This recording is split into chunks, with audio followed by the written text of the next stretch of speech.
Good evening. എല്ലാവർക്കും സുഖാണെന്ന് വിശ്വസിക്കണം. നമ്മുടെ ഇന്നത്തെ ടോപ്പിക്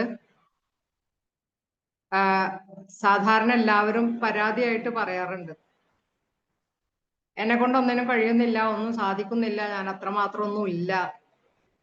ഇതൊക്കെ നാം നമുക്ക് ചുറ്റും കിട്ടുന്ന ചില മതിൽക്കെട്ടുകളാണ്. അതായത് ലിമിറ്റിംഗ് ബിലീഫ്സുകൾ നമ്മെ അങ്ങോട്ട് പരിമിതപ്പെടുത്തിയിരിക്കുകയാണ്. ഒരു വൃത്തം വരച്ച് അതിനുള്ളിലേക്ക് നാം തന്നെ നമ്മെ അങ്ങ് ചുരുക്കിയിട്ടിരിക്കുകയാണ്. എന്നിട്ട് നമ്മളങ്ങനെ വിശ്വസിച്ച് വെച്ചിരിക്കുകയാണ്, എന്നെ കൊണ്ട് ഒന്നിനും സാധിക്കില്ല, അല്ലെങ്കിൽ എനിക്ക് ആ കഴിവില്ല, ഈ കഴിവില്ല, ഞാൻ ചെയ്താൽ ശരിയാവില്ല എന്നൊക്കെ പറഞ്ഞുകൊണ്ട് നമ്മൾ നമ്മെ തന്നെ ഇങ്ങനെ ലിമിറ്റ് ചെയ്ത് വെച്ചിരിക്കണം. ഓക്കെ, അപ്പൊ ഈ ലിമിറ്റ് ചെയ്തിട്ടുള്ള ഈ വിശ്വാസം നമ്മെ ഇങ്ങനെ ലിമിറ്റ് ചെയ്തിട്ട് ഒരു കൂട്ടിനുള്ളിൽ അടച്ചിട്ടിട്ട് നമുക്കൊന്നും നേടാനില്ല. അതെ, അതേസമയം അതങ്ങ് തുറന്നു വിട്ട് കഴിഞ്ഞു കഴിഞ്ഞാൽ നമുക്ക് തന്നെ രണ്ട് ചിറകുകളൊക്കെ വെച്ചിട്ട് അങ്ങോട്ട് വിഹായസിൽ, അതായത് ആകാശത്തേക്ക് നമ്മെ അങ്ങോട്ട് പറത്തി വിടാൻ ശ്രമിച്ചു കഴിഞ്ഞാൽ നടക്കാത്തതായിട്ടൊന്നുമില്ല. പലപ്പോഴും നമ്മൾ അസാധ്യമാണെന്ന് കരുതുന്ന സംഗതികൾ പോലും നമുക്ക് ഈസി ആയിട്ട് സാധിച്ചെടുക്കാനുള്ള കഴിവ് ദൈവം തമ്പുരാൻ നമ്മുടെ അടുക്ക നിക്ഷേപിച്ചു വെച്ചത് പലരും വൈകിയായിരിക്കും അറിയുന്നുണ്ടാവുക. ചിലപ്പോ ഇപ്പൊ ഈ കുട്ടികളൊക്കെ ആണെന്നുണ്ടെങ്കിൽ അവര് മത്സരങ്ങളില് അതുമാതിരി തന്നെ പിന്നെ സ്കൂളുകളിലത്തെ എന്തെങ്കിലും പ്രോഗ്രാമുകളിലായിരിക്കും അവർക്ക് അങ്ങനെയുള്ള ഒരു കഴിവ്, എന്തെങ്കിലും പരിപാടിയിലൊക്കെ വെച്ചിട്ടായിരിക്കും അവർക്ക് അങ്ങനെയുള്ള ഒരു കഴിവുണ്ട് എന്നുള്ള ഒരു തിരിച്ചറിവ് ഉണ്ടാവുന്നത്. അതല്ലാന്നുണ്ടെങ്കിൽ പിന്നെ രണ്ടാമതെന്ന് പറഞ്ഞാല് നമ്മൾ ജീവിതത്തിന്റെ ഒരു പരുക്കൻ യാഥാർത്ഥ്യങ്ങളിലൂടെ ഇങ്ങനെ സഞ്ചരിച്ചു കൊണ്ടിരിക്കുമ്പോൾ, അതല്ലെങ്കിൽ നമുക്ക് മുന്നിൽ വരുന്ന പ്രതിസന്ധികൾ, നമുക്ക് മുന്നിൽ വരുന്ന ചില വിഷമഘട്ടങ്ങൾ, ഇതൊക്കെ നമ്മൾ തരണം ചെയ്യാനുള്ള ഒരു മാനസികമായി തയ്യാറെടുപ്പിലൂടെ ആയിരിക്കും പലപ്പോഴും നമ്മളിലുള്ള ഒളിഞ്ഞു കിടക്കുന്ന കഴിവുകൾ. അത് ചിലപ്പോൾ നമുക്ക് എങ്ങനെ ഒരു പ്രശ്നത്തെ പരിഹരിക്കാം എന്നുള്ളതായിരിക്കാം. അതല്ലാന്നുണ്ടെങ്കിൽ നമുക്കൊരു തീരുമാനമെടുക്കാൻ കഴിയാതെ നിന്നിരുന്ന ഒരവസ്ഥയിൽ നിന്ന് വ്യക്തമായിട്ടൊരു സംഗതി നമുക്ക് തീരുമാനം എടുക്കാനുള്ള ഒരു കഴിവിലേക്കായിരിക്കാം. അതല്ലെങ്കിൽ ഒരു നേതൃപാഠവം, എങ്ങനെയാണ് കാര്യങ്ങൾ മുന്നോട്ട് കൊണ്ടുപോകാൻ ഒരു നേതൃത്വം കൊടുക്കേണ്ടത് എങ്ങനെയാണ് എന്നൊക്കെ ഉള്ളതായിരിക്കാം. അതല്ലെങ്കിൽ മറ്റുള്ള കലാ സാഹിത്യ രംഗങ്ങളിലായിരിക്കാം. അതല്ലെങ്കിൽ നമുക്ക് സംസാര ശേഷിയിലൂടെ ആയിരിക്കാം, പ്രസംഗത്തിലൂടെ ആയിരിക്കാം, എഴുത്തിലൂടെ ആയിരിക്കാം. അങ്ങനെ പല വിധത്തിലുള്ള, അപ്പൊ എനിക്ക് ഒരു ഫ്രണ്ട് ഉണ്ട്, അവരുടെ കഴിവ്, അവര് വളരെ സുഖകരമായിട്ട് ജീവിച്ചിരുന്ന ഒരു അവസ്ഥയിൽ നിന്ന് പെട്ടെന്ന് അവർക്ക് സാമ്പത്തികമായിട്ടുള്ള പ്രയാസങ്ങൾ അനുഭവിച്ചു വന്നപ്പോഴാണ് അവർക്ക് ബിസിനസ് ചെയ്യാനുള്ള കഴിവുണ്ട് എന്നുള്ളത് അവർ തിരിച്ചറിഞ്ഞത്. അതിൽ അവർ മുന്നോട്ട് പോവുകയും വിജയം വരിക്കുകയും ചെയ്തു എന്നുള്ളതാണ്. അതേസമയം അവര് തന്നെ അത്ഭുതപ്പെടുന്നുണ്ട്, എനിക്കിതിനൊക്കെ കഴിഞ്ഞിരുന്നോ, എത്രയും കാലം ഞാൻ എൻ്റെ കഴിവ് ഞാൻ കണ്ടെത്തിയില്ലല്ലോ. അപ്പൊ ചിലപ്പോൾ ആ സമയമായിരിക്കാം കണ്ടെത്താനുള്ളത്. അപ്പൊ നമ്മൾ വിശ്വസിക്കുന്ന മാതിരിയല്ല പടച്ച തമ്പുരാൻ നമ്മളിൽ നിക്ഷേപിച്ചു വെച്ചിട്ടുള്ള പല കാര്യങ്ങളും നമ്മൾ വിശ്വസിക്കുന്ന പോലെ അല്ല ഉള്ളത്. അപ്പൊ അത് കണ്ടെത്തുക എന്നുള്ളത് നമ്മളുടെ ഒരു ബാധ്യതയാണ്. എന്നെങ്കിൽ മാത്രമാണ് നമ്മൾ ആ ഉദ്ദേശിച്ച ചില കാര്യങ്ങൾ നമുക്ക് നേടിയെടുക്കുവാൻ സാധിക്കുകയുള്ളൂ.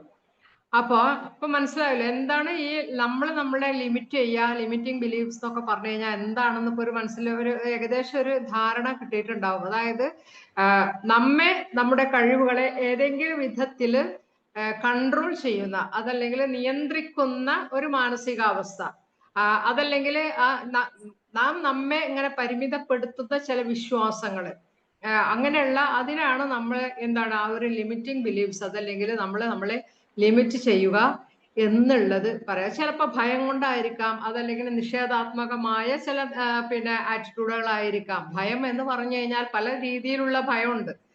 അവർക്കെന്ത് തോന്നും, ഇവർക്കെന്ത് തോന്നും എന്നുള്ളത് പിന്നെ നമ്മളെ തടയുന്ന, നമ്മളെ തടഞ്ഞു നിർത്തുന്ന, അതായത് നമ്മളത് ഉപയോഗിക്കാൻ കഴിയാത്ത രീതിയിൽ നമ്മളെ തടസ്സപ്പെടുത്തുന്ന ചില ഭയങ്ങള് നമ്മളെ പിടികൂടിയിട്ടുണ്ടായിരിക്കാം. അതിന് പല റീസൺസും ഉണ്ട്. അതുപോലെ തന്നെ നമ്മെക്കുറിച്ച് എനിക്ക് അതൊന്നും കഴിയില്ല എന്നുള്ളൊരു നിഷേധാത്മകമായ ചില ചിന്തകൾ, നമ്മൾക്ക് ജീവിതത്തോട് തന്നെ ചില വിരക്തി തോന്നുന്ന അവസ്ഥകളുണ്ട്. ഇനിയിപ്പോ എന്ത് ജീവിതം, ഇതെല്ലാം എൻ്റെ എല്ലാം നഷ്ടപ്പെട്ടു, ഇനിയിപ്പോ മുന്നോട്ട് പോയിട്ട് ഒരു കാര്യമില്ല എന്നൊക്കെ പറഞ്ഞിട്ടുള്ള ജീവിതത്തോട് തന്നെ ഒരു മുഖം തിരിഞ്ഞു നിൽക്കുന്ന അല്ലെങ്കിൽ പുറം തിരിഞ്ഞു നിൽക്കുന്ന അതൊക്കെ പറഞ്ഞു ചിലപ്പോ ഈ സെൽഫ് ലവ് ഒന്ന് മ്യൂട്ട് ചെയ്യണേ. സെൽഫ് ലവ് കുറയുമ്പോഴും സ്വന്തത്തോടുള്ള സ്നേഹം കുറയുമ്പോഴും ആ ഒരു നിഷേധാത്മകമായ ചിന്തയുണ്ടാവും. പിന്നെ ഞാൻ അതിനൊന്നും മതിയായ ആളല്ല എന്നുള്ളൊരു നിഷേധാത്മകമായ എനിക്ക് ഇത്രയൊക്കെ ഞാൻ ചെയ്തിട്ട് ഇങ്ങനെയല്ലേ ആയുള്ളൂ എന്നൊക്കെ ഉള്ളൊരു ചിന്തയും ഒക്കെ ഉണ്ടാവും. അതുപോലെ തന്നെ പിന്നെ എന്താണ് നമ്മെ കുറിച്ച് പറയുന്ന ചില തെറ്റായ ആരോപണങ്ങൾ നമ്മൾ പലരും പറയുമ്പോൾ നമുക്കത് വേദന തോന്നും അല്ലെ. നമ്മെ കുറിച്ച് മറ്റു പലരും എന്തെങ്കിലും തെറ്റായ ആരോപണങ്ങൾ ചെറുതായിക്കോട്ടെ വലുതാ അവൾക്കുണ്ട് അപ്പൊ അതിനൊക്കെ കഴിയാ എന്ന് പറഞ്ഞു കഴിഞ്ഞാൽ നമ്മൾ അവിടെ ഒന്ന് ഡെസ്പാവും. എന്തുകൊണ്ടാണ് അവർ പറയുന്നത്? പക്ഷെ അതേസമയം നാം നമ്മെ കുറിച്ച് തന്നെ ചിലപ്പോ അങ്ങനെ ഒരു താഴ്ത്തി സംസാരിക്കാറില്ലേ? എനിക്കൊന്നും കഴിയില്ല എന്നുള്ളത് അതേ വാക്ക് തന്നെയാണ് മറ്റുള്ളവർ നമ്മെ കുറിച്ച്. ഓക്കെ, അപ്പം അതിലൊന്നും നമ്മൾ വ്യാകുലപ്പെടേണ്ട കാര്യമില്ല. കാരണം എന്താന്ന് വെച്ച് കഴിഞ്ഞാൽ അതിനേക്കാൾ നെഗറ്റീവായിട്ടാണ് നാം നമ്മെ കുറിച്ച് ചിന്തിച്ചു വെച്ചിരിക്കുന്നത്. നമ്മെ കുറിച്ച് ആരോപണങ്ങളൊക്കെ ഉന്നയിക്കുന്നത് ചിലപ്പോൾ പുറമേ ഉള്ള ആളുകൾ പറയുന്നതിനേക്കാൾ കുറച്ചും കൂടി ഗുരുതരമായ രീതിയിലായിരിക്കാം നാം നമ്മെ കുറിച്ച് തന്നെ വിശ്വസിച്ച് വെച്ചിരിക്കുന്നത്.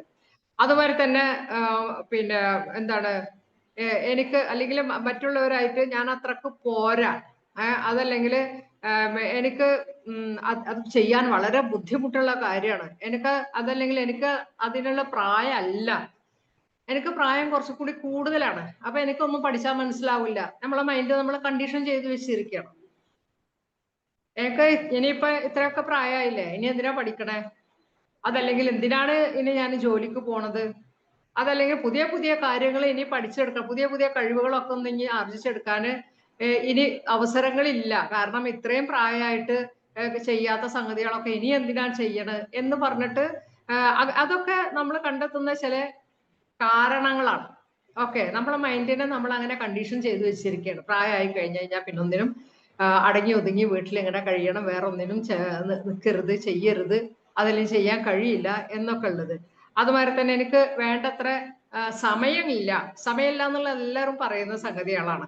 പക്ഷെ പുതിയ പുതിയ സ്കില്ലുകൾ പഠിച്ചെടുക്കാനോ അതല്ലെങ്കിൽ പുതിയ പുതിയ അറിവുകൾ ഇപ്പൊ ഡിഗ്രി ആയാലും PG ആയാലും കുറച്ച് പ്രായമായ ആളുകളോടൊക്കെ അതല്ലാത്ത സാധാരണക്കാരായ ആളുകളോടൊക്കെ പറഞ്ഞു കഴിഞ്ഞു കഴിഞ്ഞാൽ പറയും എന്താണ്, എനിക്ക് അതിന് വേണ്ടത്ര സമയം കിട്ടുന്നില്ല.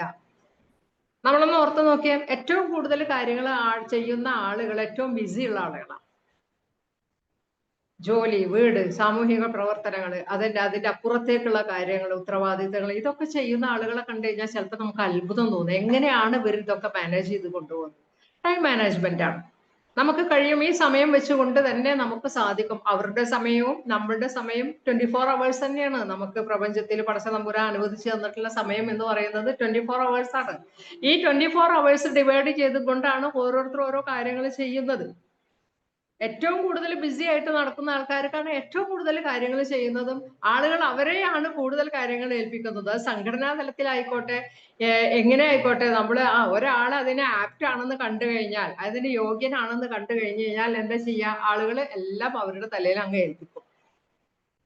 പക്ഷെ അത് ഭംഗിയായിട്ട് ചെയ്യാൻ കഴിയുന്ന ആൾക്കാർ നമുക്കിടയിൽ നമ്മൾ ജീവിച്ചിരിക്കുന്ന, നാം കണ്ടുകൊണ്ടിരിക്കുന്ന, അവരുടെ അനുഭവിച്ചു കൊണ്ടിരിക്കുന്ന എത്രയോ ആളുകളുണ്ട്.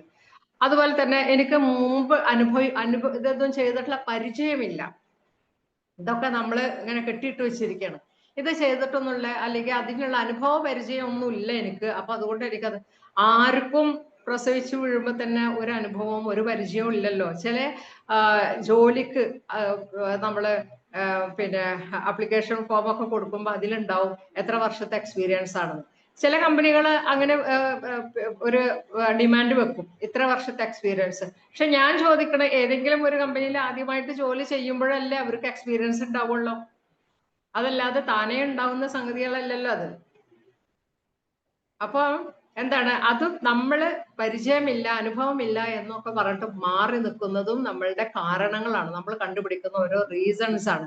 അങ്ങനെ പരിചയിക്കുക എന്ന് പറഞ്ഞു കഴിഞ്ഞാൽ ചെയ്യുമ്പോഴാണ് അല്ലെങ്കിൽ അറിയുമ്പോഴാണ് നമുക്കത് പരിചയിക്കാൻ കഴിയുകയുള്ളൂ. അതല്ലെങ്കിൽ ഞാൻ ഒരിക്കലും വിജയിക്കാൻ സാധ്യതയില്ല, അതല്ലെങ്കിൽ പിന്നെ എനിക്ക് അതിന് ആവശ്യത്തിനുള്ള പണമില്ല, ഞാൻ ഫിനാൻഷ്യലി കുറച്ച് ബേക്കോട്ടാണ്, കുറച്ച് പൈസ ഒക്കെ കയ്യിലാവട്ടെ എന്നിട്ട് നോക്കാം. അങ്ങനെ ഏതെങ്കിലും കച്ചവടം ഇവിടെ വിജയിച്ചിട്ടുണ്ടോ? കുറച്ച് പൈസ ഒക്കെ ആയിട്ട് മതി കച്ചവടം ചെയ്യല് എന്ന്, അല്ലെങ്കിൽ കുറച്ച് കയ്യിൽ പൈസ ഒക്കെ ആയിട്ട് മതി പുരപ്പണി എടുക്കല്, അതല്ലെങ്കിൽ എൻ്റെ കയ്യിൽ കുറച്ച് പൈസ ഒക്കെ ആയിട്ട് മതി മറ്റുള്ള കാര്യങ്ങൾ ചെയ്യല്, വിദ്യാഭ്യാസത്തിന് വേണ്ടിയിട്ട് ഇൻവെസ്റ്റ് ചെയ്യാം. അങ്ങനെയല്ല, നമ്മൾ ഉള്ളത് കൊണ്ട് അത് ഇൻവെസ്റ്റ് ചെയ്യുമ്പോൾ അതിന്റെ താനെ മറ്റുള്ള അതിലേക്കുള്ള വാതിലുകൾ തുറന്നു വെക്കപ്പെടും എന്നുള്ളതാണ്. അപ്പൊ എല്ലാം തികഞ്ഞിട്ടും മതി എന്നുള്ളൊരു തോന്നല് അത് നമ്മെ പുറകോട്ട് പിടിച്ചു വലിക്കുന്ന ഒരു സംഗതിയാണ്. അതുപോലെ തന്നെ എനിക്ക് ഒരിക്കലും ഒരു മികച്ച നേതാവാൻ കഴിയില്ല എന്നൊക്കെ നമ്മുടെ മനസ്സിൽ ഇങ്ങനെ തോന്നലാണ്. എനിക്ക് ക്ലാസ് എടുക്കാൻ കഴിയില്ല, അതല്ലെങ്കിൽ അവരെ നയിച്ചു കൊണ്ടുപോകാനുള്ള പ്രാപ്തി എനിക്കില്ല എന്നുള്ളതൊക്കെ നമ്മെ ഇങ്ങനെ കുടുക്കി വെച്ചിരിക്കുന്ന കുറെ സംഭവങ്ങളാണ്. അത് മാത്രമല്ല, ഒരുപാട് റീസൺസ് വേറെ ഉണ്ട്. ഇപ്പൊ ചൈൽഡ്ഹുഡ് പിന്നെ കണ്ടീഷനിങ്, അതായത് നമ്മളെ പിന്നെ അഡൾട്ട് പാരന്റ്സോ അതല്ലെങ്കിൽ ടീച്ചേഴ്സോ വീട്ടിലെ മുതിർന്ന ആളുകളോ ചിലപ്പോൾ പറയും, അത് നിന്നെ സംബന്ധിച്ചിടത്തോളം അത് ചെയ്യൽ ഭയങ്കര പ്രയാസമുള്ള കാര്യമാണ് കേട്ടോ, അതുകൊണ്ട് വേണ്ടാത്ത പണിക്ക് നിൽക്കണ്ട, നീ അത്ര പോരാട്ടോ, അവരുടെ മാതിരിയൊന്നും നിനക്ക് ചെയ്യാൻ കഴിയില്ല കേട്ടോ എന്ന് പല പ്രാവശ്യം ആവർത്തിച്ച് പറഞ്ഞു കഴിഞ്ഞാൽ അതവിടെ മൈൻഡില് അവിടെ കെടുക്കും. ഡീപ്പായിട്ട് അവരെ അല്ലെങ്കിൽ ആ കുട്ടിയെ അത് സ്പർശിച്ചിട്ടുണ്ടാവും കുട്ടിക്കാലത്ത്. അത് സ്പർശിച്ചു കഴിഞ്ഞാൽ പിന്നെ ഒരുപാട് തവണ, അതാണല്ലോ അഫർമേഷന്റെ ശക്തി എന്ന് പറയുന്നത്. നമ്മൾ EFT പഠിപ്പിക്കുന്നുണ്ട്, അഫർമേഷൻ കൊടുക്കുന്നുണ്ട്. അഫർമേഷനിലൂടെ നമ്മൾ മൈൻഡ് ചേഞ്ച് ചെയ്തെടുക്കാൻ പറ്റും. നെഗറ്റീവ് അഫർമേഷൻ ആണ് നമ്മൾ കൊടുക്കുന്നതെങ്കിൽ അത് നെഗറ്റീവ് ഇമ്പാക്റ്റ് ആയിരിക്കും ഉണ്ടാവുക. അതല്ല, പോസിറ്റീവ് അഫർമേഷൻ ആണ് നമ്മൾ കൊടുക്കണമെന്നുണ്ടെങ്കിൽ നമുക്ക് പോസിറ്റീവായിട്ട് എവിടെ വേണമെങ്കിലും ഏതറ്റം വരെ വേണമെങ്കിലും നമുക്ക് എത്തിച്ചേരാൻ കഴിയും. അതുകൊണ്ട് തന്നെ EFT ഒരു പ്രധാന ടൂളായിട്ട് നമ്മൾ കൊടുക്കുന്നുണ്ട് അഫർമേഷൻ. അപ്പൊ ഇതുപോലെ തന്നെയാണ് പിന്നെ നമ്മള് അഫർമേഷൻ ആയിട്ട് ഒരു സംഗതി ഇങ്ങനെ ആവർത്തിച്ച് പറഞ്ഞുകൊണ്ടിരുന്നു കഴിഞ്ഞാൽ പിന്നെ അത് അങ്ങ് ആയി തീരും എന്നുള്ളതാണ്. അതുമാതിരി തന്നെ നമ്മുടെ കഴിഞ്ഞ കാലത്തുണ്ടായിരുന്ന ചില എക്സ്പീരിയൻസുകൾ, അത് ബിറ്റർ എക്സ്പീരിയൻസ് ആവാം, അതല്ലെങ്കിൽ നമുക്ക് ചില കാര്യങ്ങളിൽ പരാജയപ്പെട്ടതായിരിക്കാം, അതല്ലെങ്കിൽ നമ്മൾ എന്തെങ്കിലും കാര്യത്തിൽ തോന്നിയ ചില ഭയം കൊണ്ടായിരിക്കാം.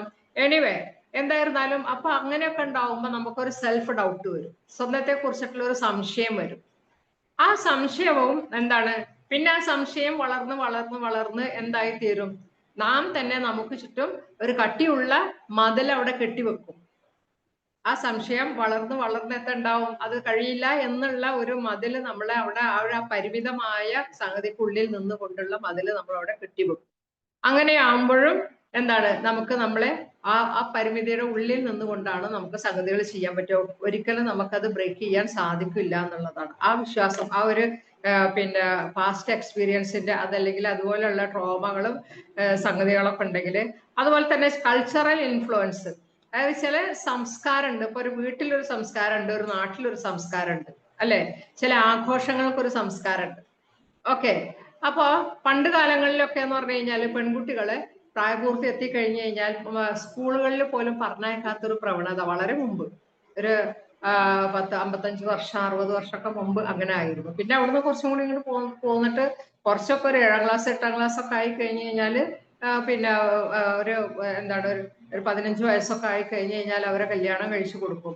പക്ഷെ അതിനു മുമ്പ് ആ ഒരു അവസ്ഥയിൽ ഒരു പ്രായപൂർത്തി എത്തിക്കഴിഞ്ഞു കഴിഞ്ഞാൽ പിന്നെ പല വീടുകളിലും ഞാൻ കണ്ടിട്ടുണ്ട്, അവര് മുൻവശത്തെ ഉമ്മറത്തെ പടിയിൽ അവിടെ ആ ഡോറിന്റെ അവിടെ വന്ന് നിൽക്കുമ്പോഴേക്കും പിന്നെ വീട്ടിലുള്ള പ്രായമായവർ പറയും, പെൺകുട്ടിയാണ്, അടങ്ങി ഒതുങ്ങി വീട്ടിനുള്ളിൽ കഴിയണം.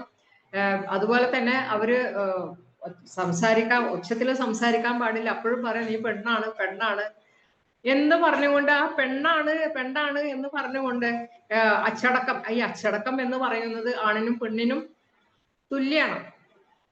അത് ഒരു സൊസൈറ്റിയുടെ ആവശ്യമാണ്, ഒരു കുടുംബത്തിന്റെ ആവശ്യമാണ് അച്ചടക്കം എന്ന് പറയുന്നത്.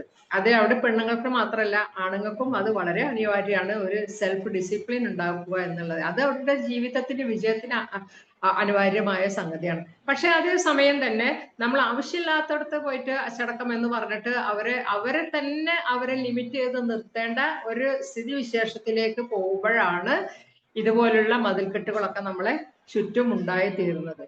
അപ്പം ഇപ്പോഴും ചില വീടുകളിൽ പോയാൽ ഉള്ള ഒരവസ്ഥയാണത്. അവിടെ വീട്ടില് ഒരു കാരണവന്മാര് സ്ത്രീകളെ സംബന്ധിച്ചിടത്തോളം അവര് പിന്നെ ഒന്ന് സംസാരിക്കാനോ അങ്ങനെ അവരുടെ ഉള്ള കോൺഫിഡൻസ് കൂടെ നഷ്ടപ്പെടുന്ന ഒരു അവസ്ഥയായിരിക്കും പിന്നെ ഉണ്ടാവുക.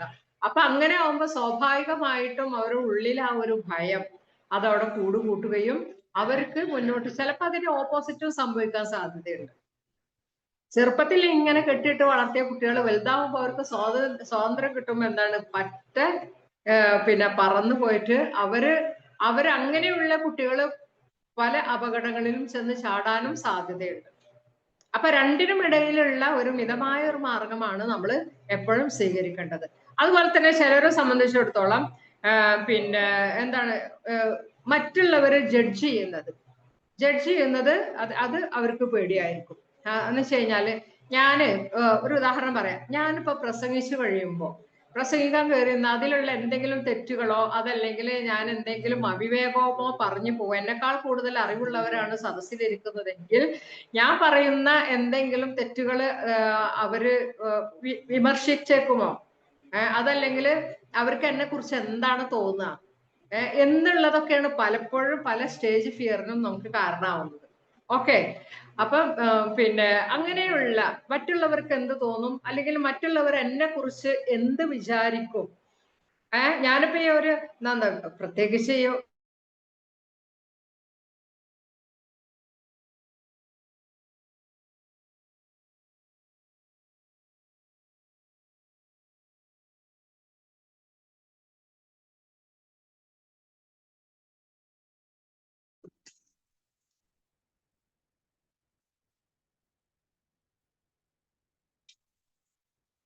കേൾക്കാമോ? കേൾക്കുന്നുണ്ടോ? അതിലിടക്കൊന്ന് സ്റ്റക്കായി. അപ്പോ പിന്നെ ഈ കൗമാരക്കാരായ കുട്ടികളെ സംബന്ധിച്ചിടത്തോളം പിന്നെ എന്താണ് അവര് മറ്റു പല കാര്യങ്ങളിൽ നിന്നും അവർ പുറകോട്ട് നിൽക്കുന്നതും പല കാര്യങ്ങളിലും അവർ എക്സ്ട്രീം ആയിട്ട് ചെയ്യുന്നതും അവർക്ക് ചെറുപ്പത്തിൽ അവര് ശീലിച്ചു പോന്ന അതല്ലെങ്കിൽ കേട്ട് വളർന്നു പോന്ന ആ ഒരു സിറ്റുവേഷനാണ് അവരെ ഇങ്ങനെയുള്ള രീതികളിലേക്ക് മാറ്റി ചിന്തിപ്പിക്കുന്നത്. അതുപോലെ തന്നെ പിന്നെ നമ്മള് എന്താണ് പലപ്പോഴും നമ്മൾ ലിമിറ്റ് ചെയ്യുക എവിടെയെന്നറിയാം. ഇപ്പൊ നമ്മൾ ഒരു ഗ്രൂപ്പ് വർക്ക് ചെയ്യുകയാണെന്നുണ്ടെങ്കിൽ ഗ്രൂപ്പിൽ പലർക്കും പല രീതിയിലുള്ള കഴിവുകളായിരിക്കാം ഉണ്ടാവുക. ചിലർക്ക് നന്നായി പെർഫോം ചെയ്യാൻ സാധിക്കും. ചിലരെ സംബന്ധിച്ചിടത്തോളം എന്താണ് പെർഫോം ചെയ്യും, ആരെങ്കിലും ഒന്ന് പുഷ് ചെയ്താൽ മാത്രം പെർഫോം ചെയ്യുന്ന ആളുകളുണ്ട്. പക്ഷെ അവര് ചെയ്യാൻ തുടങ്ങി കഴിഞ്ഞാൽ വളരെ നന്നായി ചെയ്യും. പക്ഷെ അതില് പെർഫോം ചെയ്യാൻ ആഗ്രഹമുണ്ട്, പക്ഷെ അത്ര സാധിക്കുന്നില്ല എന്നുണ്ടെങ്കിൽ അവരെ സംബന്ധിച്ചിടത്തോളം ഈ മറ്റുള്ളവരെ കാണുമ്പോൾ അവരുടെ മനസ്സിൽ ഒരു തോന്നലുണ്ടാവും. എന്താണ്, എന്തിനാ എന്നെ ഈ ഗ്രൂപ്പിൽ എടുത്തത്? ഇവർക്ക് പറയുന്നത് കേട്ടിട്ടുണ്ട്, ഇവർക്ക് കണ്ണു പറ്റണേനാണോ? എനിക്ക് ഇവരെ പോലെ ഒന്നും ചെയ്യാൻ കഴിയുന്നില്ല, പിന്നെ എന്തിനാണ് എന്നെ ഈ ഗ്രൂപ്പിൽ എടുത്തതെന്ന് എനിക്ക് മനസ്സിലാവുന്നില്ല. പക്ഷെ അവരൊരിക്കലും അവരുടെ ഉള്ളിലേക്ക് നോക്കുന്നില്ല. അവർക്ക് മറ്റുള്ളൊരു കഴിവ് ഉണ്ടെങ്കിൽ ഒരു സംഗതി ചെയ്യണമെന്നുണ്ടെങ്കിൽ ഗ്രൂപ്പ് വർക്ക് ആവുമ്പോ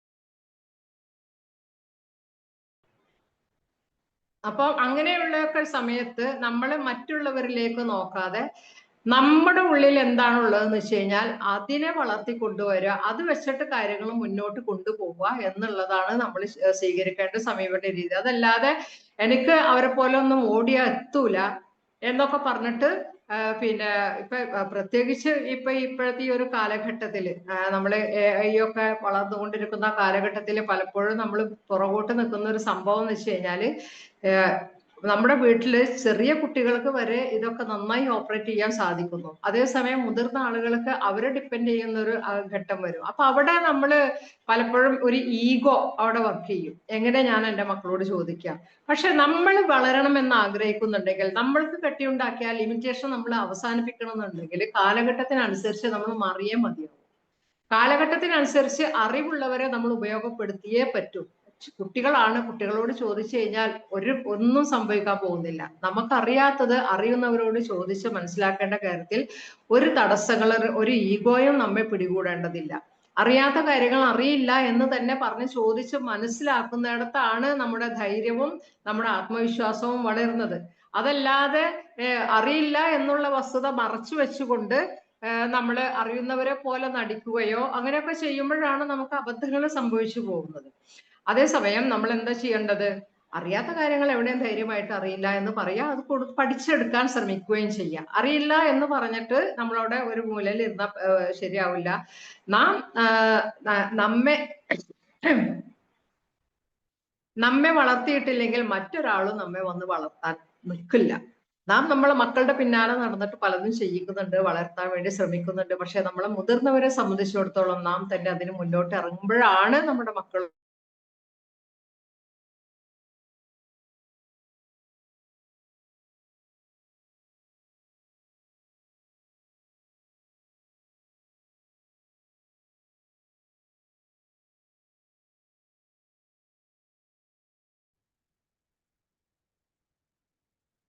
ഓക്കെ. വൈഫൈ ഒന്ന് കട്ടായി പോയതാ, കറണ്ട് പോയില്ലെടുത്തു. ഓക്കെ. അതുപോലെ തന്നെ പിന്നെ ചില ആളുകളെ സംബന്ധിച്ചിടത്തോളം അവർക്ക് ഫിയർ ഓഫ് ചേഞ്ച് കാണുന്നുണ്ടല്ലോ അല്ലെ, കേൾക്കുന്നുണ്ടല്ലോ അല്ലെ. ഇതിൽ നമ്മള് ഒരു ഡിഫൻസ് മെക്കാനിസം എന്ന് പറയും. അതായത് കാണുന്നില്ലേ? അല്ല, ഓക്കെയാണ് മാം, കാണുന്നുണ്ട്, കേൾക്കുന്നുണ്ട്. ഓക്കെ. ഈ ഡിഫൻസ് മെക്കാനിസം എന്ന് പറയും. അതായത് പിന്നെ നമ്മൾ പല വിധത്തിലുള്ള കാരണങ്ങൾ കണ്ടെത്തും. ഓക്കെ. ഇപ്പൊ ഉദാഹരണത്തിന് നമ്മൾ പറയും മുന്തിരി പുളിക്കും, കിട്ടാത്ത മുന്തിരി പുളിക്കും എന്ന് പറയും അല്ലെ. അതെന്തുകൊണ്ടാണ്? നമ്മൾക്ക് കിട്ടില്ല എന്ന് ബോധ്യപ്പെട്ട ഒരു സംഗതിയെ നമ്മൾ അതിനെ കുറ്റവും കുറവുകളൊക്കെ കണ്ടുവച്ചിട്ട് നമ്മൾ അതിനെ പിന്നെ മാറ്റി നിർത്തുകയാണ് ചെയ്യുന്നത്. അതേസമയം ഒരു പ്രാവശ്യം ചാടി, രണ്ടാമത്തെ പ്രാവശ്യം ചാടി, മൂന്നാമത്തെ പ്രാവശ്യം കുറച്ചും കൂടി ഉയരത്തിൽ എന്തെങ്കിലും സംഗതികൾ വെച്ചിട്ട് ചാടുകയോ കയറുകയോ ചെയ്തു കഴിഞ്ഞാൽ ഏത് മുന്തിരിയും നമുക്ക് കുറച്ചെടുക്കാം അല്ലേ. എന്നതുപോലെ തന്നെയാണ് നമ്മുടെ അവസ്ഥയും. ഇപ്പൊ ചിലരെ സംബന്ധിച്ചിടത്തോളം ചില അവർക്ക് ഈ അവരുണ്ടാക്കി വെച്ചിരിക്കുന്ന അവരുടെ കംഫർട്ട് സോൺ ഉണ്ടല്ലോ, അതാണ് അതിന്റെ യഥാർത്ഥ കാരണം. എന്താണെന്ന് വെച്ച് കഴിഞ്ഞാൽ അവർ സുഗമമായി പോകുന്ന ഒരു അവസ്ഥയുണ്ട്. ആ അവസ്ഥ ബ്രേക്ക് ചെയ്യാൻ അവർക്ക് സാധിക്കുന്നില്ല എന്നുള്ളതാണ്. അത് ബ്രേക്ക് ചെയ്യണമെന്നുണ്ടെങ്കിൽ ചിലപ്പോൾ കുറെ ത്യാഗങ്ങൾ സഹിക്കേണ്ടി വരും, കുറെ ബുദ്ധിമുട്ടുകൾ അനുഭവിക്കേണ്ടി വരും. അത് ഒന്ന് കംഫർട്ട് സോണിന്റെ അകത്ത് നിന്ന് പുറത്തേക്ക് കടക്കണമെന്നുണ്ടെങ്കിൽ ചിലപ്പോൾ എന്ത് വേണം, കുറച്ച് ബുദ്ധിമുട്ടുകളായ അനുഭവങ്ങളിലൂടെയൊക്കെ പ്രതിസന്ധികളിലൂടെയൊക്കെ കടന്നു പോകേണ്ടി വരും. അപ്പൊ അവരതിനെ കണ്ടെത്തുന്ന ഒരു മാർഗം എന്ന് പറഞ്ഞു കഴിഞ്ഞാൽ അവരെത്താൻ പോകുന്ന സാധനന്റെ കുറ്റവും കുറവും പിന്നെ പറഞ്ഞുകൊണ്ട് അതിൽ നിന്ന് മാറി നിൽക്കുക എന്നുള്ളതാണ്. ഇപ്പൊ ഒരു ജോബിന് അപ്ലൈ ചെയ്യുന്ന ഒരാളെ സംബന്ധിച്ചിടത്തോളം ആ ജോബ് കുറച്ച് ഡിഫിക്കൽട്ടിയാണ്, ചെയ്യാൻ കുറച്ച് പ്രയാസമുള്ളതാണെന്നുണ്ടെങ്കിൽ അയാൾ എന്ത് കാരണം പറയും? ചിലപ്പോ പറയാം എന്താണ്, അത് അത്ര നല്ല ജോലിയല്ല, അത് കിട്ടിക്കഴിഞ്ഞാൽ ചിലപ്പോ അതിനൊരു നിലനിൽക്കാൻ സാധ്യത ഇല്ല, അതിനൊരു നിലനിൽപ്പ് ഉണ്ടാവില്ല, അതല്ലെങ്കിൽ അതിന്റെ സാലറി ഒക്കെ കുറവാണ്, ആ കമ്പനിയിൽ നിന്ന് ഒരുപാട് ആളുകളെ പിരിച്ചു വിട്ടുകൊണ്ടിരിക്കുന്നുണ്ട്. അങ്ങനെയൊക്കെ കുറെ കാരണങ്ങൾ അവർ കണ്ടെത്തുന്ന അതൊരു ഡിഫൻസ് മെക്കാനിസം ആണ്. അതൊരു കാരണങ്ങൾ കണ്ടെത്തിക്കൊണ്ട് പിന്നെ എന്താണ് അവര് പുറകോട്ട് പോവുക എന്നുള്ളതാണ്. ചിലപ്പോ ചില റിസ്ക് എടുക്കേണ്ടി വരും, അതിനവർ സന്നദ്ധരല്ല, അതിനുള്ള ആത്മവിശ്വാസം ഇല്ല. അപ്പൊ അതുകൊണ്ടാണ് ആ മുന്തിരി പുളിക്കും എന്നുള്ള ഒരു അവസ്ഥയിൽ അവര് മാറി നിൽക്കുന്നത്. ചിലപ്പോൾ ചില സ്പീച്ച്, പ്രസംഗം, അതിൽ നിന്ന് ഒളിച്ചോടാൻ വേണ്ടിയിട്ട് മറ്റു പല കാരണങ്ങളും അവർ കണ്ടെത്തും. ഓക്കെ. അപ്പൊ എന്താ വെച്ച് കഴിഞ്ഞാൽ സ്വന്തത്തെ മാറ്റിയെടുക്കുവാൻ പിന്നെ സന്നദ്ധമല്ലാത്ത ഒരു മനസ്സ്, അത് നമ്മൾ ബോധപൂർവമായിരിക്കില്ല, നമ്മുടെ ഉപബോധ മനസ്സ് നമുക്ക് വേണ്ടി കണ്ടെത്തുന്ന ചില കാരണങ്ങളാണ്. അപ്പൊ നമ്മൾ മനസ്സിലാക്കേണ്ട ഒരു സംഗതി എന്താന്ന് വെച്ച് കഴിഞ്ഞാല് ഇതൊക്കെ വെറും തോന്നലുകൾ മാത്രമാണ്. ഏത് ജോലിക്കും അതിൻ്റെതായിട്ടുള്ള റിസ്ക് ഉണ്ടാവും, എന്നെങ്കിലും അതിലൂടെ അതിൻ്റെതായിട്ടുള്ള എല്ലാ തടസ്സങ്ങളും ചിലപ്പോൾ ഉണ്ടാവും. അപ്പൊ അതൊക്കെ നമ്മൾ ഓവർകം ചെയ്യുന്നിടത്താണ് എന്തുള്ളത്, നമ്മളെ ധൈര്യം, സ്ഥൈര്യം എന്നൊക്കെ പറയുന്ന സംഗതി ഉള്ളത്. ഓക്കെ. മറ്റേതെന്ന് പറയുന്നത് ഭീരുത്വമാണ്, അത് ധൈര്യത്തിൽ പെടുത്താൻ പറ്റില്ല. പിന്നെ അതുപോലെ തന്നെ കുട്ടികളെ സംബന്ധിച്ചിടത്തോളം കളിയാക്കുമോ? അപ്പൊ ഒരു കുട്ടി പിന്നെ എന്താണ് 10ാം ക്ലാസ്സിൽ ഒരു അല്പം മാർക്ക് കുറഞ്ഞു, എന്നാ പിന്നെ അതങ്ങോട്ട് മേക്കപ്പ് ചെയ്യാൻ 11th നന്നായി ഒന്ന് പഠിക്കട്ടെ എന്ന് വിചാരിച്ചു കഴിഞ്ഞാൽ എന്താണ് ഈ പിയർ പ്രഷർ എന്നൊക്കെ പറയും. ചിലപ്പോൾ കൂടെയുള്ള കുട്ടികൾ കളിയാക്കും, ഓ പഠിപ്പിച്ചിട്ട് അല്ലേ, അത് വിചാരിച്ചിട്ട് പഠിത്തത്തിൽ ഉഴപ്പുന്ന കുട്ടികളുണ്ട്. എന്നെ പഠിപ്പിച്ചിട്ടെന്ന് പറയോ, ഒന്ന് വായിക്കാതിരുന്നു കഴിഞ്ഞാൽ ഓ പുസ്തകപ്പുഴും, നന്നാവാൻ സമ്മതിക്കൂല എന്നൊക്കെ പറയൂലേ ആൾക്കാർ. നന്നാവാൻ ശ്രമിച്ചു കഴിഞ്ഞാൽ നന്നാവാൻ സമ്മതിക്കൂല എന്ന് പറയും. അപ്പൊ അങ്ങനെയുള്ള ചുറ്റുപാടുകളുണ്ടെങ്കിൽ അതൊന്ന് മാറി നിൽക്കുക എന്നുള്ളതാണ് അതിന്റെ ഒരു സൊല്യൂഷൻ. അതുപോലെ തന്നെ പിന്നെ ഒരു മനുഷ്യന് വിശ്വാസമില്ലാത്ത ചില ആളുകൾ ഉണ്ടാവും. ആരോടും ചോദിക്കാനും മടി, ആരെയും പിന്നെ സപ്പോർട്ടായിട്ട് നിൽക്കുക, അന്വേഷിക്കാനും മടി. അതെന്താ കാരണം എന്ന് വെച്ച് കഴിഞ്ഞാൽ അവർക്ക് എന്തെങ്കിലും ഒരു ബാഡ് എക്സ്പീരിയൻസ് ഉണ്ടാവും. പിന്നെ വിശ്വസിച്ച ആളുകൾ ചിലപ്പോൾ ചതിച്ചിട്ടുണ്ടാവും. ജീവിതത്തിൽ വിശ്വസിച്ച ആളുകൾ അവരെ ചതിച്ചിട്ടുണ്ടെങ്കിൽ എന്താണ്, പിന്നെ അവർക്ക് ഒരു മനുഷ്യനെ വിശ്വാസം ഉണ്ടാവില്ല. പ്രത്യേകിച്ച് ഭാര്യ ഭർത്തൃ ബന്ധത്തിൽ ചില കുട്ടികൾ കല്യാണം കഴിക്കാൻ വിസമ്മതിച്ച് നിൽക്കും. അത് എന്തുകൊണ്ടാന്ന് വെച്ച് കഴിഞ്ഞാൽ ചിലപ്പോൾ അവരുടെ ഫ്രണ്ട്സിന്റെ പിന്നെ ഭർത്താവിന്റെ എന്തെങ്കിലും അവർക്ക് എക്സ്പീരിയൻസ് ഉണ്ടാവും. അവര് കല്യാണത്തിന്റെ തലേദിവസം ഒളിച്ചോടുന്ന സംഭവങ്ങളൊക്കെ ഉണ്ടല്ലോ. അപ്പൊ അങ്ങനെയൊക്കെ ആവുമ്പോ ഇനിയൊരു കല്യാണം എന്ന് പറഞ്ഞു കഴിഞ്ഞാൽ അവർക്ക് അതൊരു ട്രോമ ആയിട്ട് അവിടെ കിടക്കും. ഇനി ഒരു വൈവാഹിക ജീവിതത്തിലേക്ക് അതല്ലെങ്കിൽ എനിക്ക് അതിനുള്ള കഴിവുണ്ടാവില്ല, അല്ലെങ്കിൽ കല്യാണം കഴിഞ്ഞ് ഡിവോഴ്സ് ആക്കണമെന്നുണ്ടെങ്കിൽ ചിലപ്പോൾ ചില കുട്ടികളെ മനസ്സിലാക്കി വെക്കുകയാണ്, എനിക്ക് അതിനുള്ള ഒരു വൈവാഹിക ജീവിതം നന്നായി കൊണ്ടുപോകാനുള്ള കഴിവ് എനിക്കില്ല, അതുകൊണ്ടായിരിക്കും എന്നെ ഉപേക്ഷിച്ച് പോയിട്ടുണ്ടാവുക എന്നൊക്കെ വളരെ റയറായിട്ടൊക്കെ വിചാരിക്കുന്ന കുട്ടികളുണ്ട്. അപ്പൊ അതൊക്കെ തന്നെ അവരുടെ ഒരു ട്രോമ മാത്രമാണ്. അതല്ലാതെ അവർക്ക് പ്രാപ്തമല്ലാത്തതുകൊണ്ടല്ല ഒക്കെ സംഭവിക്കണം. അപ്പൊ എന്താണ്, ഒരാളെയും അവർക്ക് വിശ്വാസം ഉണ്ടാവില്ല.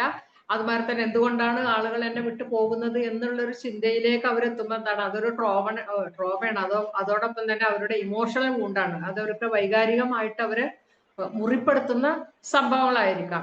അതുപോലെ തന്നെ വളരെ പ്രധാനപ്പെട്ട ഒരു സംഗതിയാണ് മീഡിയ ഇൻഫ്ലുവൻസ്. ഇപ്പൊ പ്രത്യേകിച്ച് സോഷ്യൽ മീഡിയയിലുള്ള ഇൻഫ്ലുവൻസ് ഈ പറയപ്പെടുന്നത്. കാരണം ഒരു ഫിലിം കാണുമ്പോൾ ഒരു പക്വതയും പാകതയും എത്തിയിട്ടില്ല എന്നുണ്ടെങ്കിൽ അതാണ് ജീവിതം എന്ന് വിശ്വസിക്കുന്ന കുട്ടികളുണ്ട് അല്ലേ.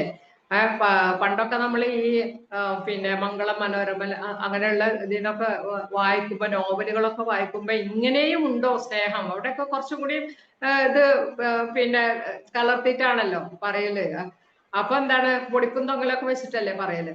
അപ്പൊ അതാണ് ജീവിതം എന്നുള്ള ഒരു മൂഢധാരണയിൽ എത്തിയ കുട്ടികൾ. അപ്പൊ യഥാർത്ഥ ജീവിതത്തിലേക്ക് വരുമ്പോ ചിലപ്പോൾ അവർക്ക് ചില അനുഭവങ്ങൾ, കൈപ്പേറിയ അനുഭവങ്ങൾ ഉണ്ടായെന്ന് വരാം. അപ്പൊ ആ ജീവിതത്തോട് തന്നെ മടുപ്പ് തോന്നിയിട്ട് ഇനി മുന്നോട്ട് പോക്കില്ല എന്ന് ചിന്തിക്കുന്ന കുട്ടികളുണ്ടാവും. അതുപോലെ തന്നെയാണ് നമ്മളിപ്പോ ഈ സോഷ്യൽ മീഡിയയിൽ കാണുന്നതും എല്ലാം വിശ്വസിക്കാൻ പറ്റുന്നതല്ലല്ലോ. അപ്പൊ ഫേസ്ബുക്കില് ഫോട്ടോ പോസ്റ്റ് ചെയ്യും, പിന്നെ നല്ല ഹാപ്പി ഫാമിലി എന്നൊക്കെ പറഞ്ഞിട്ട് ഭാര്യയും ഭർത്താവും മക്കളും ഒക്കെ ഒന്നിച്ച് ചിരിച്ച് കളിച്ചു. പക്ഷെ അവരുടെ ഉള്ളിലുള്ള ജീവിതം എങ്ങനെയാന്ന് നമുക്കൊന്നും പറയാൻ പറ്റില്ല. ഓക്കെ, അപ്പൊ അത് കണ്ടിട്ട് അത് സത്യമാണെന്ന് വിശ്വസിക്കുമ്പോ അത് പിന്നെ അതുപോലെ തന്നെ കുക്കറി ഷോ ഇതൊക്കെ കാണുമ്പോൾ നമ്മൾ വിചാരിക്കും അവരൊക്കെ നല്ല എല്ലാവരും അല്ലാട്ടാ പറയുന്നത്. ചിലപ്പോ അവരെ വീട്ടിലൊക്കെ എന്നും നല്ല നല്ല ഭക്ഷണങ്ങൾ കഴിക്കാം, എന്തൊരു രുചികരമായിട്ടാണ് അവർ ഭക്ഷണം ഉണ്ടാക്കുക. പക്ഷെ അവർ ചിലപ്പോ ഭർത്താവിനും മക്കൾക്കും നേരെ ഭക്ഷണം ഉണ്ടാക്കി കൊടുക്കുന്നുണ്ടോ എന്നുള്ളതൊന്നും നമുക്കറിയില്ല. ഓക്കെ, അപ്പൊ പിന്നെ അങ്ങനെയുള്ള കാര്യങ്ങളൊക്കെ എന്താണ്, നമ്മെ പുറകോട്ട് വലിക്കുന്ന, നമ്മെ ലിമിറ്റ് ചെയ്യുന്ന, എന്ന് വെച്ചാൽ നമ്മൾ കമ്പയർ ചെയ്യണം, അവരെ വരും നമുക്ക് പറ്റുന്നില്ലല്ലോ എന്നുള്ളൊരു ചിന്ത നമ്മുടെ മനസ്സിലേക്ക് വരുമ്പോ അത് നമ്മളെ ഇൻഫ്ലുവൻസ് ചെയ്യണം. അപ്പൊ ഇനി നമുക്ക് ഇത്രയും പറഞ്ഞതിന്റെ കാരണങ്ങൾ, ഇനിയും ഉണ്ടാവാൻ കാരണങ്ങൾ നിങ്ങളുടെ ജീവിതത്തിലേക്ക് നോക്കി കഴിഞ്ഞു കഴിഞ്ഞാൽ എവിടെയാണ് നിങ്ങളുടെ ആ ഒരു ലിമിറ്റേഷൻ കെടുക്കുന്നതെന്ന് വെച്ച് കഴിഞ്ഞാൽ അതിന്റെ കാരണം അന്വേഷിച്ചാൽ നമുക്ക് മനസ്സിലാക്കാൻ പറ്റും. ഇപ്പൊ ഈ പറയപ്പെട്ട കാരണങ്ങളൊന്നും ആയിരിക്കില്ല, ചിലപ്പോൾ മറ്റെന്തെങ്കിലും കാരണങ്ങളായിരിക്കാം. എന്തായിരുന്നാലും നമ്മൾ കണ്ടെത്തുക എന്നുള്ളതാണ് ഫസ്റ്റ് സൊല്യൂഷൻ. എന്താണ് നമ്മളെ ലിമിറ്റ് ചെയ്യുന്നത്, നമ്മളുടെ ആ വിശ്വാസം എന്താണ് എന്നുള്ളത് അത് കണ്ടെത്തുക എന്നുള്ളതാണ്. ഇതൊന്ന് സെർച്ച് ചെയ്തിട്ട് എവിടെയാണ് ഞാൻ പാളിപ്പോയത്, എന്നെ പുറകോട്ട് വലിക്കുന്നത് എന്തുകൊണ്ടാണ് എന്ന് നമ്മളൊന്ന് സെർച്ച് ചെയ്യുക. അപ്പൊ സെർച്ച് ചെയ്യുമ്പോൾ നമുക്ക് കണ്ടെത്താൻ പറ്റും ഇന്ന കാരണങ്ങൾ കൊണ്ടാണ്, അതല്ലെങ്കിൽ എൻ്റെ വീട്ടിലെ ചില സിറ്റുവേഷൻസ് ആണ്, അതല്ലെങ്കിൽ എൻ്റെ ഹസ്ബൻഡിന്റെ ചില ബിഹേവിയർ ആണ് എന്നെ മുന്നോട്ട് നയിക്കാത്തത്, അതുമല്ലെങ്കിൽ എൻ്റെ ജോലിയിൽ ഞാൻ അനുഭവിക്കുന്ന സ്ട്രെസ് ആണ്, അങ്ങനെയുള്ള, അതല്ലെങ്കിൽ ചെറുപ്പകാലത്തിലേക്ക് പോയി കഴിഞ്ഞാൽ എനിക്ക് കോൺഫിഡൻസ് അവിടെയാണ് നഷ്ടപ്പെട്ടത്, അതുകൊണ്ടാണ് ഞാൻ എന്നെ വിട്ടു നിൽക്കുന്നത്, അല്ലെങ്കിൽ എൻ്റെ സംസ്കാരമാണ് എന്നെ പുറകോട്ട് വലിക്കുന്നത് എന്നുള്ള ആ ഒരു കാരണം നമ്മൾ കണ്ടെത്തി കഴിഞ്ഞു കഴിഞ്ഞാല് പിന്നെ നമ്മൾ എന്താ ചെയ്യേണ്ടത്, റെഡി ടു ക്ലീൻ, അത് അവിടെ ക്ലിയർ ആക്കാൻ ശ്രമിക്കുക എന്നുള്ളതാണ്. എന്ന് വെച്ചിട്ട് വീട്ടിൽ കുടുംബകലഹം ഉണ്ടാക്കണം എന്നുള്ളതല്ല പറയുന്നത്. അങ്ങനെ എന്തെങ്കിലും സിറ്റുവേഷൻ ഉണ്ടെങ്കിൽ അതിനെ എങ്ങനെ ക്ലവർ ആയിട്ട്, എങ്ങനെ ബുദ്ധിപൂർവം വിവേകത്തോട് കൂടിയിട്ട് അതിനെ ഓവർകം ചെയ്യുക. അത് ഒരു ദിവസം കൊണ്ടോ 2 ദിവസം കൊണ്ടൊന്നും ചിന്തിച്ചാൽ കിട്ടുന്നതല്ല. ചിലപ്പോ ദിവസങ്ങളോളം നമ്മൾ പ്ലാൻ ചെയ്യേണ്ടി വരും എങ്ങനെ മറികടക്കാം എന്നുള്ളത്. ചിലപ്പോ നമുക്ക് ആരുടെയെങ്കിലും ഹെൽപ്പ് വേണ്ടി വരും. അപ്പൊ ഏറ്റവും അടുത്ത കൂട്ടുകാരികളോടോ കൂട്ടുകാരനോടോ ഒക്കെ പറഞ്ഞുകൊണ്ട് നമ്മളൊരു ഗോൾ സെറ്റ് ചെയ്യുക എന്നുള്ളതാണ് ഫസ്റ്റില് നമ്മൾ ചെയ്യേണ്ടത്. അപ്പൊ അതിന് തടസ്സമായി നിൽക്കുന്ന എന്താണെന്ന് വെച്ച് കഴിഞ്ഞാൽ അതിനെങ്ങനെയാണ് ഓവർകം ചെയ്യുക എന്നുള്ളത്, നമ്മളെ ആ ലിമിറ്റിംഗ് ബിലീഫ്സ് എന്താണ് എന്നുള്ളത് അറിഞ്ഞിട്ട് അതിനെ മറികടക്കാൻ വേണ്ടിയിട്ട് നമ്മളൊരു ശ്രമം നടത്തുക, അത് ശ്രമിച്ചുകൊണ്ടേ ഇരിക്കുക എന്നുള്ളതാണ്. അതുമാതിരി തന്നെ നമ്മുടെ വളർച്ചയെ നമ്മൾ പ്രൊമോട്ട് ചെയ്യാം. ഓക്കെ, നമ്മൾ വളരുമ്പോ ഇപ്പൊ ചില കുട്ടികളുണ്ട്, അവർക്ക് പിന്നെ ഒരുപാട് നല്ല കവിതകളും നോവലുകളൊക്കെ എനിക്കറിയാം. പുസ്തകം കൊടുന്ന് തുറന്നു നോക്കി കഴിഞ്ഞു കഴിഞ്ഞാൽ നമ്മൾ ആകെ അത്ഭുതപ്പെടും. ഒരു മൂലയിൽ ഒരു ക്ലാസ് റൂമിൽ ഇങ്ങനെ ഇരിക്കുന്ന ഒരു കുട്ടിയാണോ ഇത് എഴുതിയതെന്ന് വിചാരിച്ച് നമ്മൾ അത്ഭുതപ്പെട്ടു പോകും.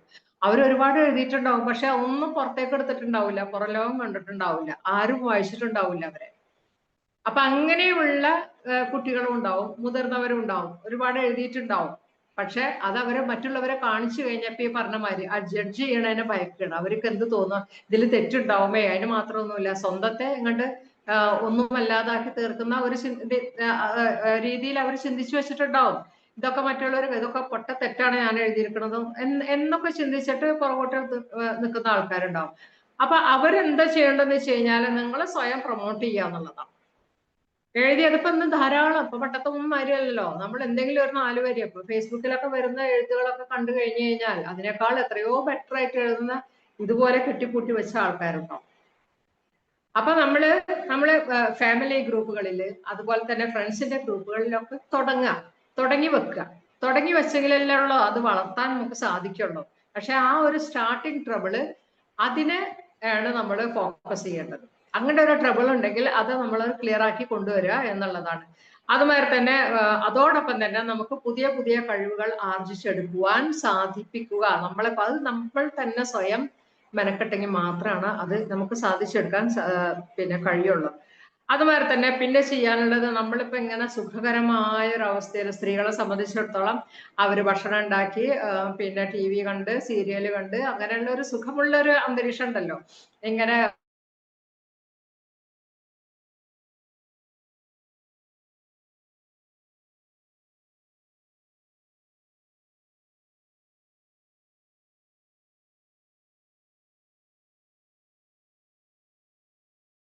അപ്പം എപ്പോഴും എല്ലാ ദിവസവും നമ്മൾ അപ്ഡേറ്റ് ചെയ്തുകൊണ്ടേ ഇരിക്കണം. ഒരർത്ഥത്തിൽ അല്ലെങ്കിൽ മറ്റൊരു അർത്ഥത്തിൽ, ഒരു രീതിയിൽ അല്ലെങ്കിൽ മറ്റൊരു രീതിയിൽ നമുക്ക് പുതിയ പുതിയ കഴിവുകൾ ആർജിച്ചെടുക്കുന്നുണ്ടെങ്കിൽ ആ കഴിവുകളുള്ള രീതിയിൽ നമ്മളെ അപ്ഡേറ്റ് ചെയ്തുകൊണ്ടേ ഇരിക്കുക. ഇപ്പൊ ഇന്ന് ഒരുപാട് സംഗതികൾ നമ്മളെ വിരൽ തുമ്പിൽ അവൈലബിൾ ആണ്. ഡിസ്റ്റൻസ് ആയിട്ടും എത്രയോ യൂണിവേഴ്സിറ്റികൾ നമുക്ക് ഓരോരോ ചെറിയ മറ്റേ ഹ്രസ്വകാല കോഴ്സുകളും അതുപോലെ തന്നെ 1 വർഷം 2 വർഷമൊക്കെ ഉള്ള കോഴ്സുകളൊക്കെ ഒരുപാട് യൂണിവേഴ്സിറ്റികൾ ഇപ്പൊ പ്രൊവൈഡ് ചെയ്യുന്നുണ്ട്. സ്ത്രീകളെ സംബന്ധിച്ചിടത്തോളം അത് വളരെ ഒരു ഉപകാരമുള്ള ഒരു സംഗതിയാണ്. നമ്മളെ വീട്ടിലിരുന്നു കൊണ്ട് തന്നെ നമുക്ക് ചെയ്യാവുന്ന പല ജോലികളും ഇപ്പോൾ ഇവിടെ കിട്ടാറുണ്ട്. അപ്പൊ അതൊക്കെ ചെയ്തുകൊണ്ട് തന്നെ നമ്മൾ ഒരു അർത്ഥവത്തായ ജീവിതം ഏത് രീതിയിലും നമുക്ക് തിരിഞ്ഞു നോക്കി കഴിഞ്ഞു കഴിഞ്ഞാൽ നമുക്ക് ഖേദം തോന്നാത്ത രീതിയിൽ നമ്മെ ഉപയോഗപ്പെടുത്തുക എന്നുള്ളതാണ്. അപ്പൊ നമ്മെ പ്രൊമോട്ട് ചെയ്യുക, അതുമാതിരി തന്നെ നമ്മുടെ ആ കംഫർട്ട് സോണ് ഒന്ന് എക്സ്പാൻഡ് ചെയ്യുക, അതല്ലെങ്കിൽ അതിനെ ബ്രേക്ക് ചെയ്യുക. അതുമാതിരി തന്നെ നമ്മൾ ചിന്തിച്ചു കഴിഞ്ഞാൽ പിന്നെ നമ്മളൊന്ന് ബോൾഡ് ആവണം. ഒരു ബോൾഡ് ആക്ഷൻ എടുക്കാൻ നമ്മൾ സന്നദ്ധത കാണിക്കണം. അങ്ങനെ സ്വപ്നജീവികളെ പോലെ അത് ചെയ്യണം ഇത് ചെയ്യണം ഒക്കെ അങ്ങനെ എഴുതി വെക്കും ചിലർ. ഗോൾ സെറ്റിംഗ് എന്നൊക്കെ പറഞ്ഞിട്ട് ചിലപ്പോൾ അങ്ങനെ എഴുതി വെക്കും. പക്ഷെ അതിൽ ഒരെണ്ണം പോലും നടത്തിയിട്ടുണ്ടാവില്ല. ഓരോ പുതുവർഷം വരുമ്പോഴും ഇന്ന വർഷം ഞാൻ ഇന്നതൊക്കെ ചെയ്യുമെന്ന് പറഞ്ഞിട്ട് എഴുതി വെക്കാനൊക്കെ ചിലർ ഉഷാറായിരിക്കാം. പക്ഷെ അതിലൊന്നും പോലും ചിലപ്പോൾ നടത്തിയിട്ടുണ്ടാവില്ല. പക്ഷെ നമ്മൾ എന്ത് വേണം, ഒരു ബോൾഡ് ആയിട്ടുള്ള ഒരു ആക്ഷൻ എടുക്കാൻ നമ്മൾ തയ്യാറാവണം. എന്നെങ്കിൽ മാത്രമാണ്, എന്നിട്ട് സ്റ്റെപ്പ് ബൈ സ്റ്റെപ്പ് ആയിട്ട് കയറി പോകുന്ന ഒരു അവസ്ഥയിലേക്ക് എത്തണം. എന്നെങ്കിൽ മാത്രമാണ് നമ്മൾ വിചാരിച്ച സംഗതികൾ നമ്മളെ ആ ലിമിറ്റേഷൻ നമ്മളെ ലിമിറ്റ് ചെയ്ത സംഗതി നമുക്ക് ബ്രേക്ക് ചെയ്യാൻ സാധിക്കുള്ളൂ. അതുമാതിരി തന്നെ നാം തന്നെ നമ്മളൊരു ആംബിഷൻ, നമുക്ക് തന്നെ ഒരു ഇൻസ്പിറേഷൻ നമ്മൾ കൊടുക്കണം. മറ്റുള്ളവർ എന്നെ ഇൻസ്പയർ ചെയ്യുന്നില്ല, എന്നെ മോട്ടിവേറ്റ് ചെയ്യുന്നില്ല എന്ന് പറയുന്നതിനേക്കാൾ കൂടുതൽ നാം നമ്മെ എത്ര കണ്ട് ആ കാര്യത്തിൽ മോട്ടിവേറ്റ് ചെയ്യുന്നുണ്ട് എന്നൊന്ന് ചെക്ക് ചെയ്യാം. ഒന്ന് ഫീഡ്ബാക്ക് ഒന്ന് എഴുതി നോക്കാം. ഒരു ദിവസം ഞാൻ എന്നെ മോട്ടിവേറ്റ് ചെയ്യാൻ എന്തൊക്കെ ഉപയോഗപ്പെടുത്തി, എന്തൊക്കെ ടൂൾസ് അതിനു വേണ്ടിയിട്ട് ഞാൻ ഉപയോഗപ്പെടുത്തി എന്നുള്ളത് തന്നെ നമ്മോടൊന്ന് ചോദിച്ചു നോക്കുക. ചിലപ്പോ എന്നിട്ട് അതിനൊന്ന് ഇവാലുവേറ്റ് ചെയ്യാം, ഒന്ന് മാർക്ക് ഇടുക. ഒരു മാർക്ക്, 10-ൽ 1 മാർക്ക്, 2 മാർക്ക്, ഇന്ന 1 പോയിന്റ് 2 പോയിന്റ് ഞാൻ എന്നെ വളർത്തിയെടുക്കാൻ, അതല്ലെങ്കിൽ എനിക്ക് പിന്നെ എന്റെ ആംബിഷൻസ് അതിന് വേണ്ടിയിട്ട് ഞാൻ എന്നെ എത്ര കണ്ട് ഇൻസ്പയർ ചെയ്തു എന്നുള്ളതൊക്കെ. അതുമാതിരി തന്നെ പിന്നെ എന്താണ്, നമ്മളെ ഒന്ന് എൻകറേജ് ചെയ്യാം. നാം ചെയ്തിട്ടുണ്ടെന്നുണ്ടെങ്കിൽ, മുന്നോട്ട് പോവാൻ സാധിച്ചിട്ടുണ്ട് എന്നുണ്ടെങ്കിൽ നാം തന്നെ നമ്മെ ഒന്ന് എൻകറേജ് ചെയ്യാം. എനിക്ക് ഇത്രയൊക്കെ സാധിച്ചല്ലോ, അങ്ങനെ സാധിച്ചല്ലോ എന്ന്, അല്ലെങ്കിൽ എത്ര ആയിട്ടുള്ളോ എന്ന് പറയുന്നതിനേക്കാൾ എപ്പോഴാണ് എന്താണ് പോസിറ്റീവായിട്ട് പറയുന്നതാണ് നല്ലത്. ഇത്ര ആയിട്ടുള്ളോ എന്ന് പറഞ്ഞു കഴിഞ്ഞാൽ ചിലപ്പോൾ എന്താണ്, നമുക്ക് അതിനോടൊരു മടുപ്പ് തോന്നും, പിന്നെ നമ്മൾ ഡെസ്പാവും. അതിനേക്കാൾ നല്ലത് നമുക്ക് ഇത്രയൊക്കെ കഴിഞ്ഞല്ലോ, ഇനിയും കഴിയും എന്നുള്ള രീതിയിലേക്ക് നമ്മുടെ പിന്നെ ചിന്തകൾ മാറ്റിയെടുക്കുക എന്നുള്ള. അതുപോലെ തന്നെ നമുക്ക് കിട്ടുന്ന ഓപ്പർച്യൂണിറ്റീസ് അത് നമ്മൾ ഉപയോഗപ്പെടുത്തുക. അവസരങ്ങള് ചില അവസരങ്ങൾ നമ്മൾ തേടി വരും, അത് തീർച്ചയായിട്ടും ഉപയോഗപ്പെടുത്തണം. ചില അവസരങ്ങൾ നമ്മൾ തേടി പോവേണ്ടി വരും. ഇപ്പൊ വലിയ വലിയ ഫിലിം സ്റ്റാറുകളൊക്കെ മുമ്പ് ഒരു പരസ്യത്തിൽ കണ്ടിരുന്നു, പിന്നെ മമ്മൂട്ടി ആക്ടർ ആവാൻ താല്പര്യമുണ്ട് എന്ന് പറഞ്ഞിട്ട് കുറച്ചു മുമ്പ് വാട്സപ്പിൽ വന്ന ഒരു ചിത്രമാണ് മമ്മൂട്ടി പരസ്യം ചെയ്തിരിക്കുന്നത്, ആക്ടർ ആവാൻ താല്പര്യമുണ്ട് എന്നുള്ളത്. അത് വെച്ചാല് അവസരങ്ങൾ തേടി പോവുകയാണ്. അവസരങ്ങൾ തേടിപ്പോയി ഇന്ന് എവിടെ എത്തി. അതുമാതിരി തന്നെയാണ് വലിയ വലിയ കലാകാരന്മാരായാലും എന്താണ് മഹാന്മാരായാലും അവര് ഇതുപോലുള്ള അവസരങ്ങൾ ഒരുപക്ഷെ അവര് തേടി പോയിട്ടുണ്ടായിരിക്കാം. ചില അവസരങ്ങൾ നമ്മെ തേടിയെത്തും. തേടിയെത്തണമെങ്കിൽ എന്താണ്, നമ്മെ കുറിച്ച് അറിയുമ്പോഴാണ് അവസരങ്ങൾ നമ്മെ തേടിയെത്തുള്ളൂ. അപ്പൊ ഫസ്റ്റ് സ്റ്റെപ്പ് എന്ന് പറയുന്നത് നമ്മൾ അവസരങ്ങൾ തേടി പോകുക തന്നെ വേണം. ഓക്കെ, അപ്പൊ അവസരങ്ങൾ തേടി പോകാൻ വേണ്ടിയിട്ട് നമ്മുടെ കയ്യിൽ എന്തൊക്കെ വിഭവങ്ങൾ വേണം എന്നുള്ളതിനെ കുറിച്ചും നമ്മൾ ചിന്തിക്കണം, മനസ്സിലാക്കണം. അതായിരിക്കണം ആദ്യം നമ്മൾ കയ്യിലാക്കേണ്ടത്. അതിനുശേഷം അത് വെച്ചുകൊണ്ടാണ് നാം നമ്മുടെ അവസരങ്ങളെ അന്വേഷിച്ച് കണ്ടുപിടിക്കേണ്ടത്. ഓക്കെ, അപ്പൊ ഇത്രയും സംഗതികളാണ് ഈ ഒരു വിഷയത്തിൽ എനിക്ക് പറയാനുള്ളത്. ഈ ചുരുങ്ങിയ സമയം കൊണ്ട് എനിക്ക് പറയാനുള്ളത്. കൂടുതൽ പറഞ്ഞുകൊണ്ട് നിങ്ങളെ ബോറടിപ്പിക്കുന്നില്ല. ഇനി നിങ്ങൾക്കുള്ള അവസരമാണ്. നിങ്ങൾക്ക് സംസാരിക്കാനോ സംശയങ്ങൾ ചോദിക്കാനോ ഒക്കെ ഉണ്ടെങ്കിൽ ഇതില് പിന്നെ പറയാവുന്നതാണ്. അപ്പോ പിന്നെ ഓരോരുത്തർ ആയിട്ട് അൺമ്യൂട്ട് ചെയ്തിട്ട് പറഞ്ഞോളൂ. Okay,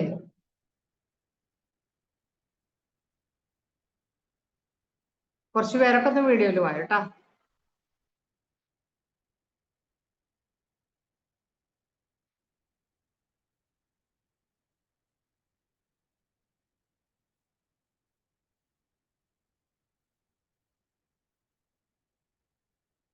okay,